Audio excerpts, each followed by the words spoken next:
So now, now we've got people cheering for the English team when half of them aren't English. There was footage of them today. They cracked open a bottle of champagne, right, to celebrate getting the cup. And the Muslims on the team legged it. They legged it off like, oh, haram! Like I can't be around the champagne. It was bloody awful, man. So they're thinking, is this because we have empire? But then of course, every other white nation is basically being encouraged to become multicultural as quickly as possible, whether or not they had empires. So I don't know if there's this direct correlation there. As to what you said about man needs a project, yes, I agree. But there's plenty of ways to build narratives of greatness, and defending your borders is one of them. You don't have to go out and conquer other peoples to have a narrative of greatness and a project for your people.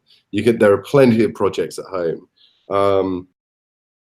Beer literally converts testosterone to estrogen in your body and gives you bitch tits. So why is its overconsumption being promoted as a masculine trait? Degeneracy is a broad topic, but at its core you'll find alcoholism. And nobody does alcoholism quite like the British. Brits have the worst drinking problem in Europe. Over 1 million of them are drinking at levels that will knock 2 to 3 decades off their lives. Researchers describe this group as the most severely affected population of alcohol users, chronically intoxicated, to the extent that their organs are being poisoned and their perception is impaired on a daily basis. Unlike virtually every other country in the world, Britain is unique for having women who consume as much alcohol as men. This is a depiction of English public alcoholism in the 18th century. This is a depiction of English public alcoholism in the 21st century. Wow, we've come such a long way. Walk through the centre of any UK city on a Saturday night and you'd be forgiven for thinking you'd stumbled onto the set of 28 Days Later. I can see them, they're coming! Ah!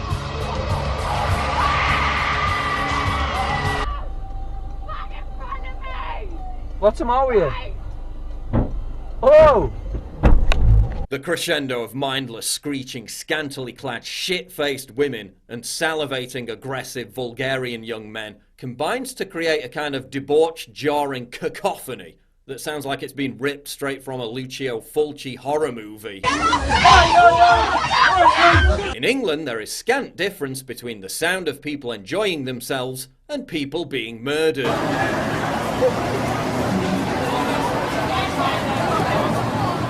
If the English disease used to be football hooliganism, it's now been replaced by hooliganism of a different kind. A putrid, visceral onslaught against everything that's pure and decent. But Brits aren't content with keeping their degeneracy in-house. No.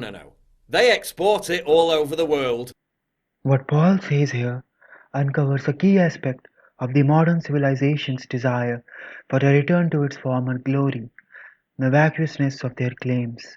While the people on the alternate right seek to laugh at the cultural differences between the incoming Muslims and the resident British by citing the example of champagne, for the reason that in Islam, drinking alcohol is not allowed, while such is the staple diet of the former imperialists, yet the difference in consumption of alcohol is not merely a cultural difference of the sort that you would find in two unconnected tribes, but a difference in values themselves.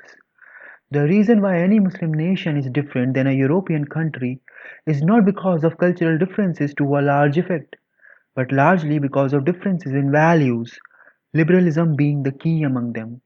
And hence, fighting the same liberalism to prevent Islamic invasion is like fighting one's own country to preserve it. And if one peels away the layers of the same liberalism to find the true, unadulterated Western civilization, it will find just a corpse of it, rotten beneath years of liberal supremacy over the Western Hemisphere. In such a way, the myriad of conditions forces the West's uneven hand to become more uneven. The very conservatives become the enemy. The self identification with the concept of nation thus becomes a paradox.